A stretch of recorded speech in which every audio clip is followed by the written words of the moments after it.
GTN media network નવા રંગરૂપ સાથે। નમસ્કાર, આપ જોઈ રહ્યા છો GTN ન્યૂઝ। બોડેલીથી ખાંટિયાવાડનો એસટીનો જે રૂટ છે તે ચલામલી ખાતે આવેલ સ્કૂલના 180 વધુ બાળકો તેમાં સવાર હતા, કેમ કે બાળકોને તેમના ઘરે જવા માટે ફક્ત આ એક જ બસ સ્કૂલ છૂટવાના સમયે છે કે જેથી જીવનું જોખમે આ બાળકો ખેડી રહ્યા છે। ત્યારે બોડેલીથી આવતી આ બસમાં અન્ય મુસાફરો પણ સવાર હોય, ધક્કામુક્કી કરીને બસમાં બાળકો ચડતા હોય છે, તેમને બેસવા માટે જગ્યા ન મળતા તેઓને ઊભા મુસાફરી કરવી પડે છે। જોઈ શકાય છે કે શ્વાસ પણ લેવું મુશ્કેલ એવા બાળકો ઠસોઠસ રીતે ઊભા છે કે જેમને આ બસમાં ચડવાનો મોકો મળે તો ઠીક, નહીં તો તેમને પોતાના ગામમાં ચાલતા જવું પડતું હોવાનું વિદ્યાર્થીઓનું। ત્યારે ચલામલી ગામ ખાતે માતૃશ્રી અમૃતબા હાઈસ્કૂલ આવેલ છે કે જ્યાં આસપાસના લગભગ 180 જેટલા બાળકો અભ્યાસ અર્થે આવતા હોય। આ બાળકો માટે ના તો આવવા માટે યોગ્ય ટાઈમ છે કે ના તો જવા માટે બસ આવે છે।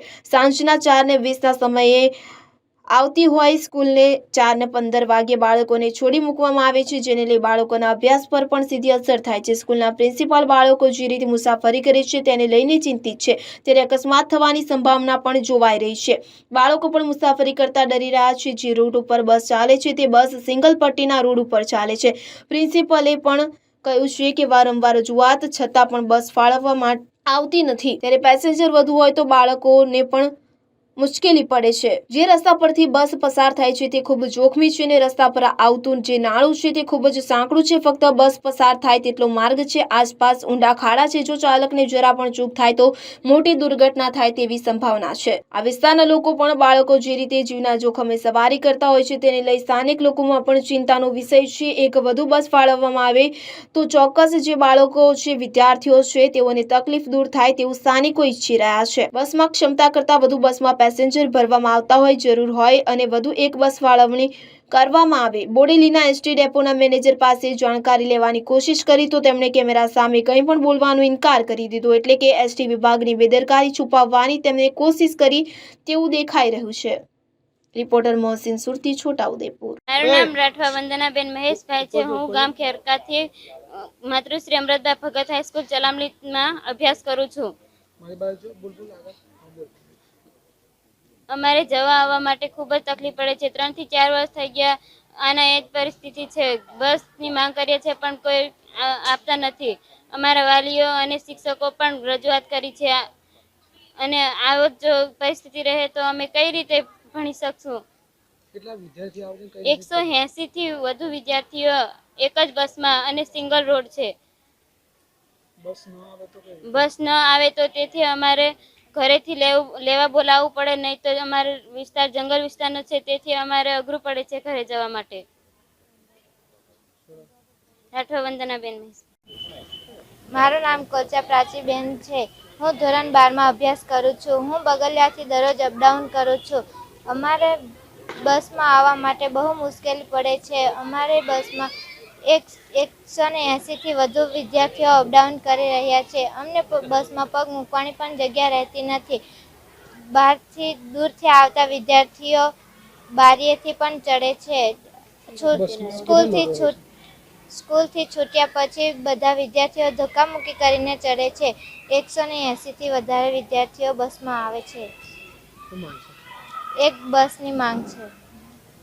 આ શાળામાં એટલે કે માતૃશ્રી અમૃતબા ભગત હાઈસ્કૂલ ચલામલી ખાતે કુલ બાળકો પૈકી લગભગ 180 થી 190 જેટલા બાળકો આવે છે, જે અસાર, ચાવરિયા, મોરંગણાથી લઈને ખાંટિયાવાડ, ખેરકા, રંગપુર, મુંડામોર જેવા ગામડાઓમાંથી આવે છે। કરજવાંટ છે, ટીમરવા છે, બગલિયા છે, મોરાડુંગરી છે।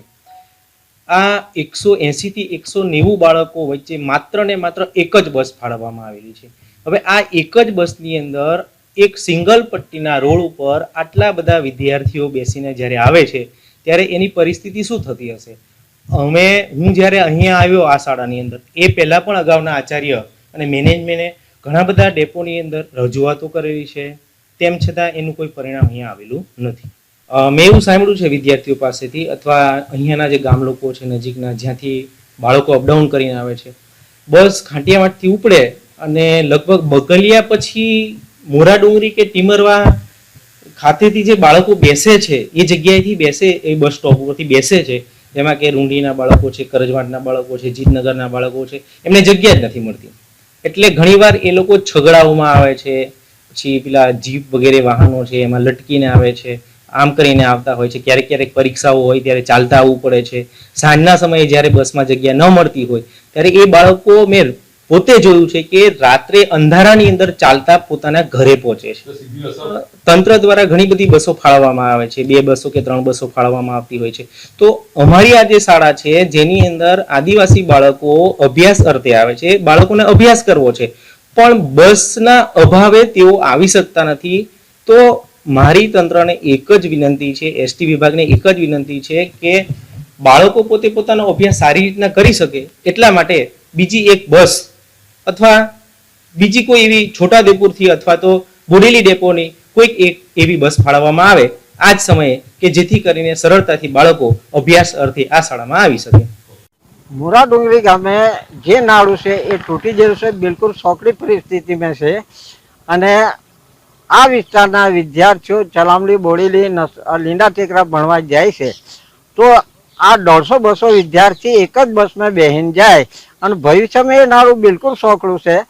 અને ના કરે નારાયણ અને એ બસ અહીંથી પલટી મારે સોકડા નારામાંથી તો 200-150 વિદ્યાર્થીઓનું ભાવિ બિલકુલ જોખમમાં મુકાય અને એમના બાળકો જે એમના વાલીઓના બાળકો મૃત્યુ પામે તો એની જવાબદારી સરકારશ્રીની રહેશે.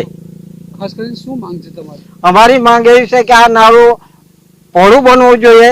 જે નિયમ મુજબ 7 મીટર રોડ પહોળો થાય તો એ પ્રમાણે 10 મીટરનું નાળું પહોળું બનવું જોઈએ અને તાત્કાલિક યુદ્ધના ધોરણે બનાવવું જોઈએ. બંને બાજુ એની રક્ષણ દિવાલો બનવી જોઈએ નારાની. એ અમારી માંગ છે.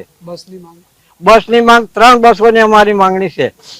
ખાટિયાવાડથી બોડેલી જવા માટે અને ચલમલી જવા માટે 3 બસો હોય તો જ એના વિદ્યાર્થીઓ ભણવા માટે સરળતાથી જઈ શકે અને એમનું ભાવિ જોખમને મુકાતું બંધ થાય. એક બસના લીધે બધા જ વિદ્યાર્થીઓ